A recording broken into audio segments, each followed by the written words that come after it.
Sebetulnya ada beberapa hal yang harus terus dikembangkan artinya oleh pemerintah, diantaranya ada infrastruktur, ekosistem dan juga teknologi, dan tentunya yang tidak kalah penting Pak adalah regulasi dan juga kebijakan yang ditetapkan oleh pemerintah terkait dengan mendorong energi baru terbarukan. Salah satunya adalah pemberian insentif Pak. Kalau kita lihat di fosil ada subsidi begitu ya, sementara apakah sebetulnya ke depannya mungkin boleh diganti Pak? Artinya untuk yang energi baru terbarukan mendapatkan subsidi, sementara untuk yang fosil subsidinya dihilangkan. Bagaimana Anda melihat ini? Ya, ini tidak lepas semuanya dari energy security, ya, dari bagaimana kita menjaga supaya kita tidak mengalami kekurangan pasok di dalam keenergian kita. Jadi energy security menjadi satu hal yang sangat penting. Di samping kita memang mempunyai komitmen untuk berubah di dalam rangka pengurangan daripada emisi karbon. Tadi energi baru terbarukan itu salah satu faktor ya dari semua cara kita untuk mengurangi emisi. Maka di dalam strategi besarnya itu adalah bagaimana jaminan ketersediaan energi itu masih ada, ya. Tetapi seiring dengan keinginan kita mengurangi emisi karbon.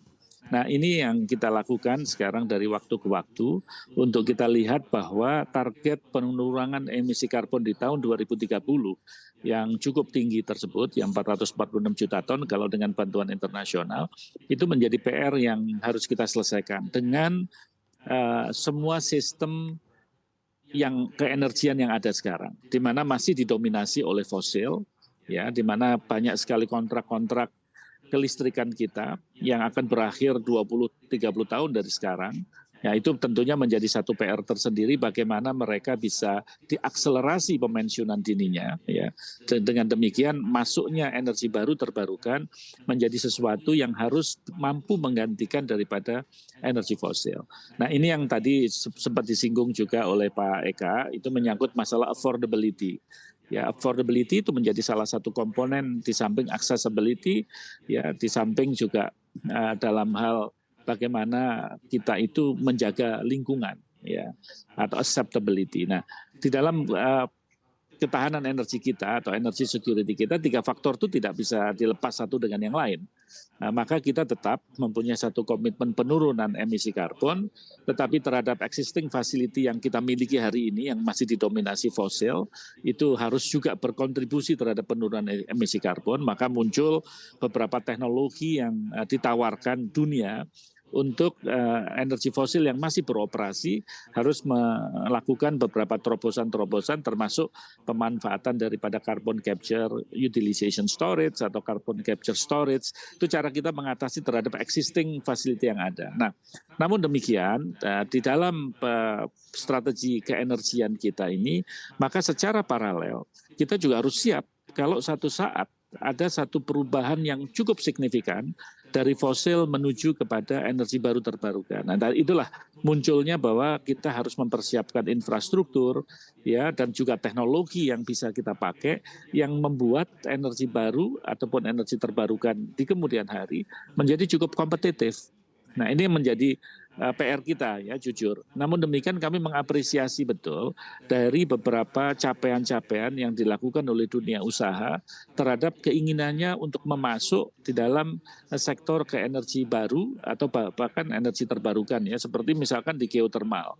Ini satu hal yang cukup signifikan kemajuannya. Indonesia sekarang tidak lagi ranking ketiga, ya, dari install capacity di geothermal, kita sudah ranking kedua setelah Amerika, dan itu dicapai dalam 4-5 tahun belakang, gitu ya. Jadi menurut saya ini capaian yang luar biasa. Kita berharap nanti di dalam tipe-tipe energi terbarukan yang lain, baik itu biomasa, ya, ataupun juga angin, ya, dan juga hydro yang nanti dikembangkan skala besar, itu menjadi cara kita untuk meningkatkan bagaimana kita bisa secara perlahan, ya, untuk menggantikan energi fosil yang sekarang mendominasi daripada sistem kelistrikan nasional kita.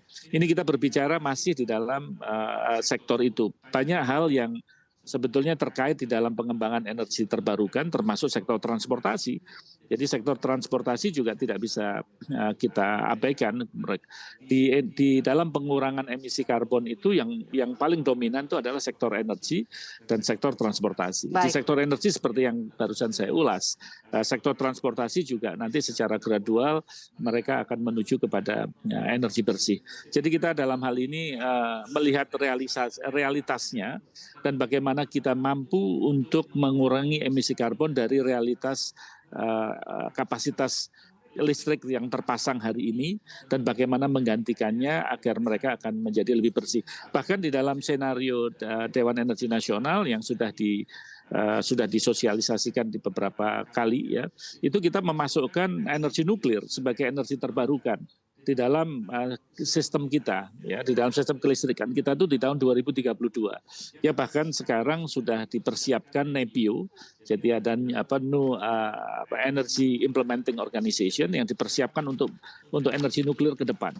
Ini merupakan langkah-langkah yang memang tidak bisa kita lakukan dalam waktu dekat, maka kita perlu mempersiapkan seperti nuklir di 2032, tapi sekarang sudah kita persiapkan mulai daripada organisasi yang mendukungnya. Pak Satya, kalau berbicara mengenai dukungan, Anda sendiri melihatnya dukungan seperti apa yang dibutuhkan artinya untuk bisa mendorong EBT di tanah air apabila mungkin terutama dituangkan dalam Undang-Undang EBT, Pak Satya? Ya, yang sudah dijalankan oleh pemerintah itu adalah menciptakan ekosistem bersih dulu.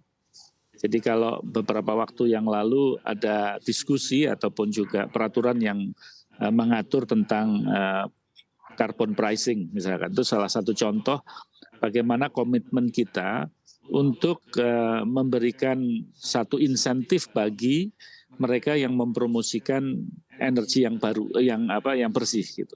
Karena dengan adanya carbon pricing tersebut dan juga carbon tax ya nanti kalau dijalankan, maka yang kotor tuh mendapatkan sebetulnya menjadi disinsentif. Ya, dengan adanya sistem carbon pricing dan juga carbon tax tersebut. Nah ini tentunya ya itu menjadi semacam pembentukan ekosistem yang akan menguntungkan bagi mereka yang mempromosikan energi bersih.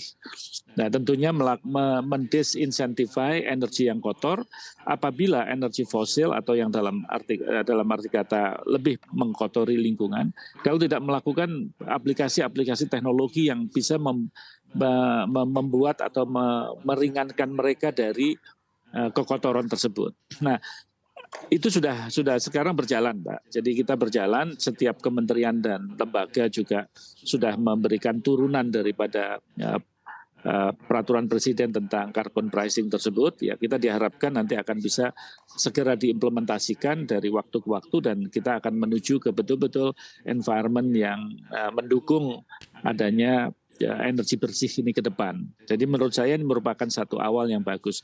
Walaupun kita mengetahui ya beberapa kendala di dalam hal keberadaan daripada fossil fuel yang masih mendominasi.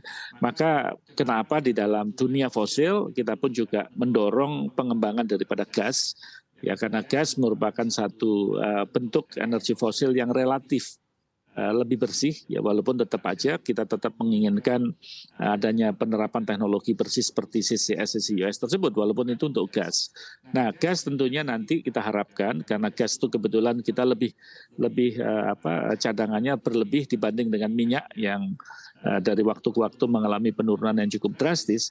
Nah maka sambil kita mengantar perubahan untuk menuju kepada energi baru dan juga energi terbarukan ke depan, maka kita ingin menggunakan gas itu sebagai bridging, sebagai perantara. Ini yang membedakan antara ken lama dan baru. Ya, kalau ken lama yang menjadi bridging itu adalah batu bara. Ya, sekarang kita sudah rubah bridgingnya, jadi perantaranya itu untuk menuju kepada energi bersih tersebut itu adalah gas. Nah, ini masuk di dalam senario besar daripada kebijakan energi nasional ke depan. Jadi mudah-mudahan nanti saya berharap sekali kalau dari METI tentunya sebagai masyarakat energi terbarukan Indonesia, itu tentunya akan bisa melihat peluang dari resources yang kita miliki dan bagaimana itu bisa menjadi